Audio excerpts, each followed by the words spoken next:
Hello again and welcome to another edition of Shed Talk, my weekly magazine video series looking at the keeping, breeding and showing of caged birds with a particular focus on the exhibition style budgerigar. Well, in this episode we're going to have a quick look at what I've got planned for February and all the jobs that are going on in February.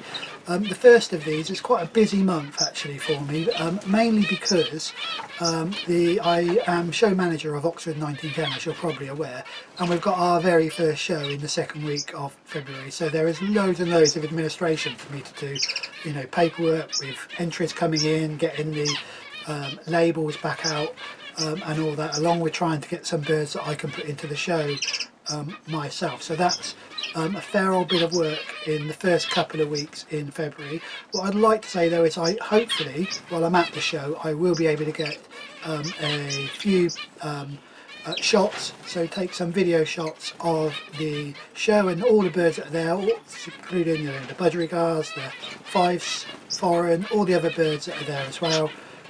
And that should come up in a future episode at some stage this month. And then of course there's all the ongoing work in the main budgerigar shed with the breeding going on. You'll be aware that I've started to split some of the pairs that weren't performing very well. We've got some other pairs that are laying, and we've got full eggs, and we've got some new chicks that we'll take a look at in a later video later on in February when we update on the breeding season. So I've got all that going on as well. We need to get a couple of, or try and find some pairs to replace those that we've split. So there's quite a bit of work still to do in the budgerigar breeding room. It's not, you know, I say we're into that sort of phase where it's just we're in that breeding routine phase, but this doesn't mean that the work stops. There's still plenty of work to do out there in the budgerigar flight. And of course I mustn't forget that we've got somewhere in there to fit in another shed talk with. I hope you enjoyed the shed talk with Mr. Chris Green. It was very grateful for him to step in at quite a last minute actually, and host us just for about just over an hour. I think he ended up hosting us for down at his two sheds. We didn't get a chance to look at his zebra finches and his Bengalese, I think it was he said, but we do plan to go back down to Chris's shed and have another look later on in the season when we can get a look at some of the chicks that he's produced from the budgerigars, maybe get a look and see how those bearded reedlings are getting on in terms of breeding and some of those in the outside flight, and then also get a look at his zebras. If you haven't seen that video, I'll put a link across the top of the screen now, or that episode of it, link across the top of the screen now. Well worth a look. Chris is a professional budgerigar, professional bird keeper at Cotswold Wildlife Park, and he produces articles for Cage and Aviary magazine. So if you haven't seen that, do go now and take a look at that episode. And of course, as I'm in the finch and fife flight, there's the work to be done around these particular birds. So there's quite a lot of preparing ready for them to be paired up. I think I'm going to plan to pair up sometime in the beginning of March, and there's a fair bit of work to do in here. I've started on that, so I've made some space, started to move the breeding cages in here, and we will take a look at that very shortly. But before we do, I just thought I'd like to say a massive thank you to all those people who are supporting the channel. As I speak, we have just clicked over into the 1,000 subscriber mark. Unbelievable from my point of view that we've managed to get 1,000 subscribers to the channel, and it's a big thank you to all of you who subscribe and support the channel. If you don't subscribe at the moment, then please do, just hit the subscribe button. And of course, if you want early notifications of when I put the videos up, then click on the bell. But once again, a big thank you to all of you who are supporting the channel. Right, so let's get on then and have a look at what I've got doing here in the finch and fife flight.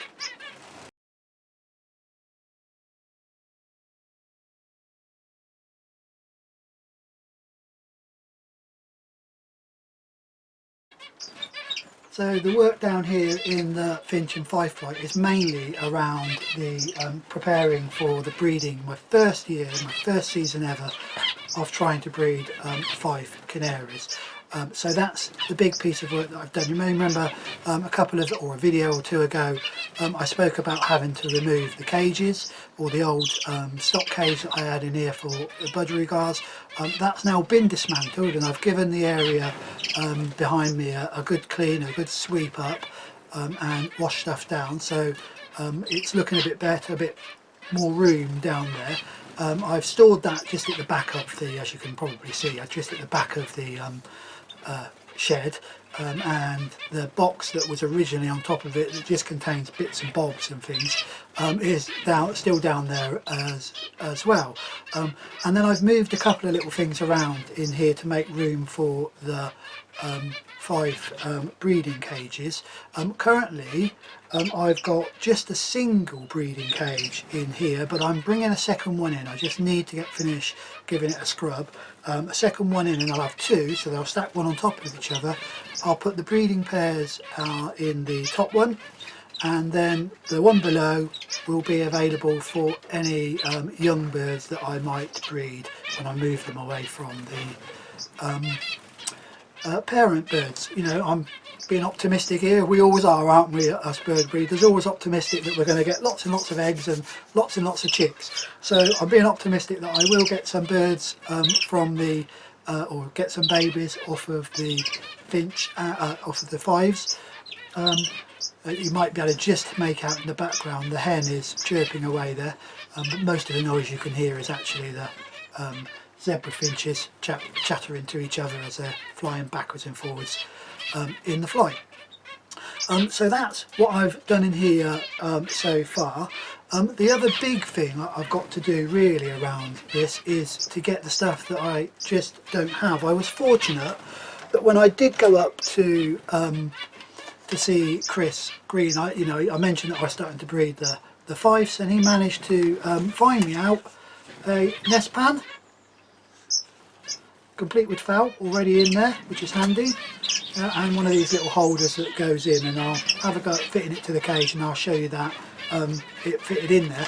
Obviously I won't leave it in there before you're shouting at the camera or shouting at your screen, whatever you're watching this video on. It's not going to stay in there. I will take it back out again. I won't leave it in there until I'm sure that the hen wants to go to nest, as I understand it. So at least I've got that, but I still need to get probably a spare one of these, and some more felts, because when they go for their second round, I understand you lift this out, you stand it somewhere on the floor of the cage or something, and then you put a new one in. So I still need to get some additional of these, but big thanks for Chris for giving me that. The other thing that I will need to do is I obviously need to get some dummy eggs, because with the canaries you remove the eggs as they're laid, and I believe, my understanding, having watched a few videos and listened to a few people, is my understanding that you then reset them, put the eggs back in under the hen after she's laid the fourth egg. So I need to take them out and put dummy eggs in there so that she remains sitting. So I need to get some dummy eggs. Perhaps we'll talk a little bit about why we do that, and my understanding of why we do that when we start breeding the Fife canaries. So I need to get dummy eggs, and then I need to get somewhere to put find somewhere to put the eggs before I set them. So I'm having a think about that, and I will talk to Bob Honey about what he uses, and we will have to make sure, because clearly we need to make sure that they're nice and safe in here. So that's the other thing that I need to do. I do have some nesting material that I've had for a little while when I was breeding the zebras, so I won't need to get too much of that. But my plan is, at the beginning of next month, we've got the spring show at Stafford. Always lots and lots of traders there, so my plan is to nip down to Stafford and pick up the various supplies that I need for the Fifes. I might also pick up a couple of pairs of gold breast just to go back in here, and maybe we can set a cage up and see if we can breed those this year as well. So that's my main bit of work that's going on in here. The other thing, just after, I think it was in January, let me have a quick look. So yeah, Cage and Aviary Birds on January the 4th. There was an article by Terry Kelly here in Cage and Aviary Birds about light and birds, and he was talking about the you know, why you give light, why you increase the light, and it's the most important factor in terms of bringing birds in condition. And fortunately, or very fortunately, he did produce a little diagram or a little sheet showing the light that he uses in his shed in the various weeks, starting at week 3 and moving down to it being a full 14 hours worth of light in the shed. So my plan is to follow this as best I can. So I'm going to set up the clock now, so the timer now in here, so that the light comes on during these timings rather than just coming on in the evening to supplement the light in the evening. And I'm hoping that by doing that we'll gradually bring the 2 Fife Canaries into condition. Those of you that watched the last video with Chris Green, you would have heard his Gloucesters singing their heads off. So my Fife cockbird in here does sing, but nowhere near as much. It may well be just that he's on his own, so if he was competing he might be a little bit different. So there we are. So that's what the plan is to be done in the finch and Fife flight. Like I say, mainly around the Fifes at the moment.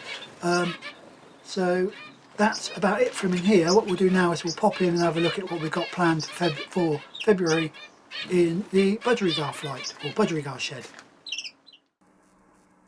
So we're back into a bit warmer in the main budgerigar shed, and I suppose the main thing that's happening in here at the moment is behind me, as you can probably see, we have now got almost all of the first round babies, first round chicks in the nappy flight, and the last of the chicks will be moving in there very, very shortly.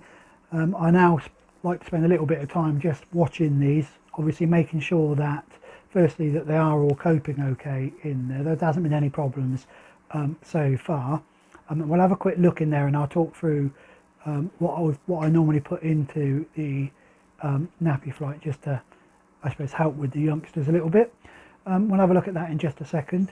But I do, like I said, I do like to keep an eye on them.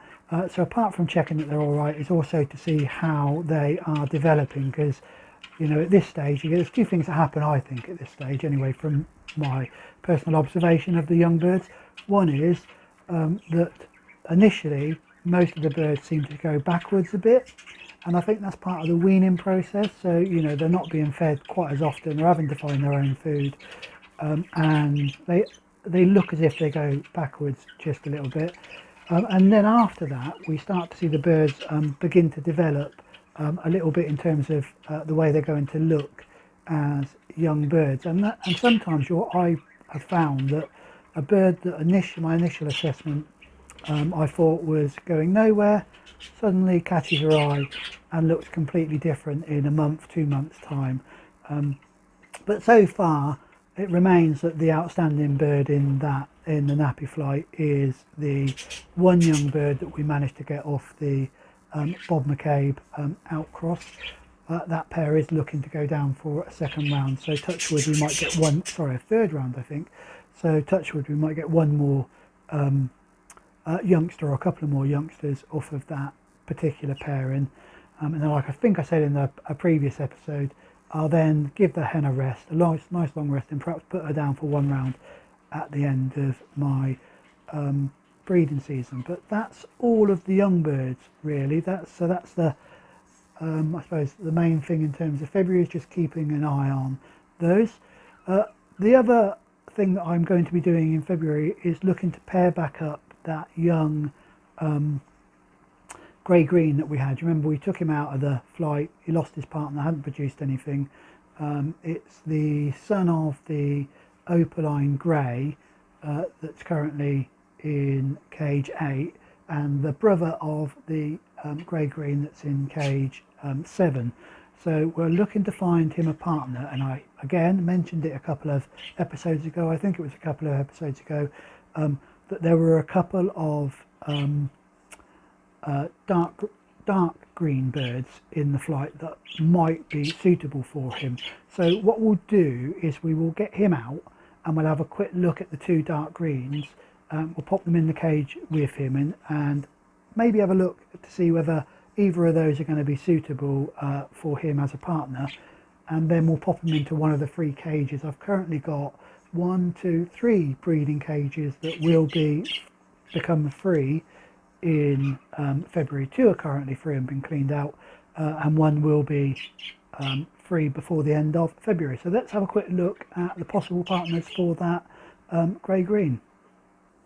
So as I'm getting the grey and possible partners out, as I said, we'll have a quick look at what I put in the nappy flight in here. So they have, you can probably see this, so they have a dish of I suppose a mixed budgie feed. This is a staple one that I feed. The one that I use, and I think I've said this before, is it comes from Fife, and it's called Budgie Breeder, I think is what it's called. So as I say, I get it from Fife. The other few things that are in here, so you will see that they've got a millet spray. I tend to put 1 millet spray in here in the morning, and you can guarantee by the next morning that will be completely gone. They do enjoy picking through that. I think it's slightly easier for them to shell. I think that's why they go for it straight away, and so it helps those that are slightly younger as well, that perhaps aren't quite so used to the normal seed mix. So that's in there. I put a full spray in there. The other food that goes into here is they get a dish of the soft food mix that I've got, and you can probably see when you look at the soft food mix that this has been in here for about an hour and a half, I suppose, and they've already cleared away all of the stuff that they enjoy, and they've left the bits and pieces that they don't. And then the other dish that you can see that's also been picked through and they've taken out most of the stuff that they enjoy is, say, Budgie tonic seed. So those are the 2 other seed mixes that are in here. Soft food, because they would have been used to being that in the breeding cage, and it also helps in terms of getting some moisture into them if they haven't yet found the drinker. And the final thing, other than obviously water, is that there is a couple of toys in here. One of those is this little plastic ball with a bell inside, and once one starts playing, they all seem to want to go. As always, as soon as one picks up one of the toys, it's wanted by all the others. I suppose typical kids and teenagers. So those are that's what I have in the nappy flight for them, and yeah, so that's what's in this small nappy flight.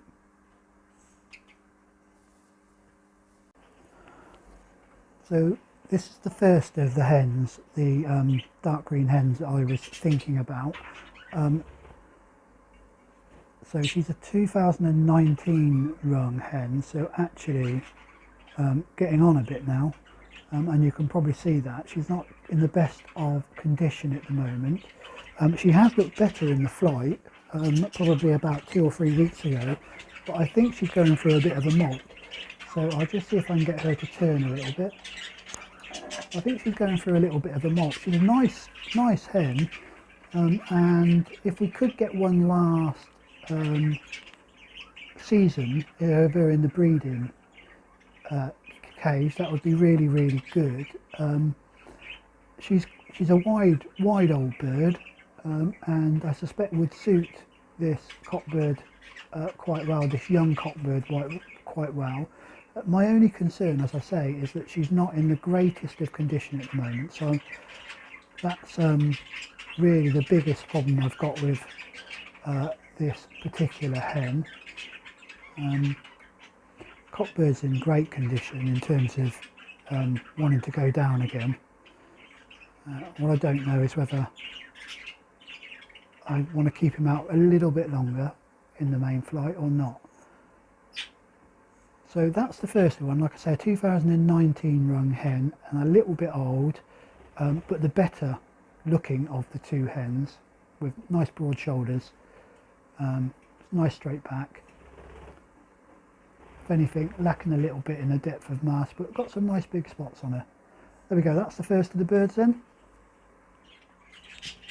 So this is the second possible partner for him. As you can see, nowhere near as good. This bird is a 2021 bird, so a bit younger than the other one we looked at.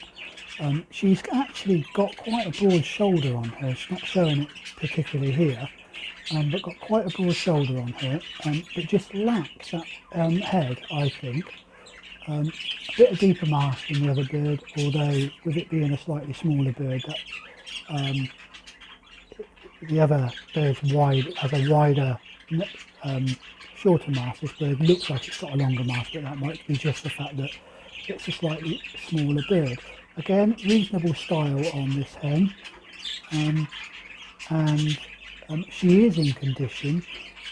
She's almost paired up in the flight with another bird that I don't want I wouldn't put her to.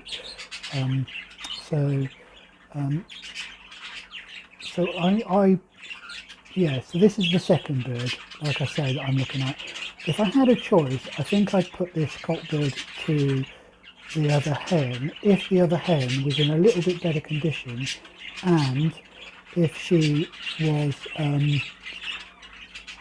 bit younger.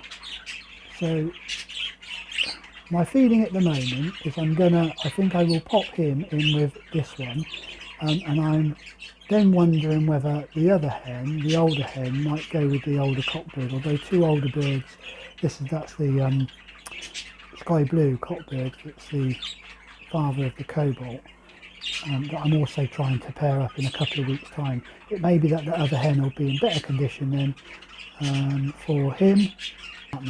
So there we go, this is the other pair that we're looking at.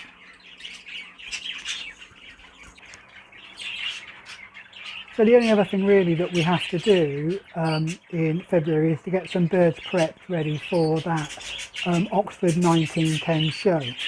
And there are 4 birds that I've got in mind. The first one of those then is the grey-green that we just looked at. I might pop him out for that show just before we put him in the breeding cage again. It's a very early show, so it's only right at the beginning of February, so that may also give time for that dark green hen just to get a little bit fitter. The other 3 birds is the sky blue, that's the father of the cobalt that's doing so well in the breeding cage, and then I've got a light green hen and a cinnamon light green hen that I may also put out. The noise in the shed at the moment is just horrendous. I'm hoping you can hear me talk. I say horrendous, it's really good to hear when all the cockbirds are so busy chatting. Real vitality in the shed at the moment, appears to be. So those are the birds that I will try to get out for the Oxford 1910 show.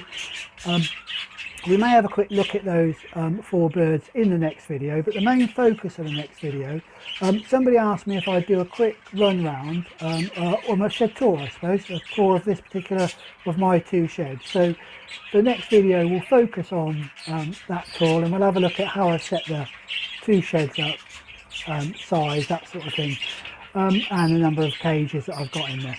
So that will be the focus for the next episode. But until then, do stay safe and enjoy your birds.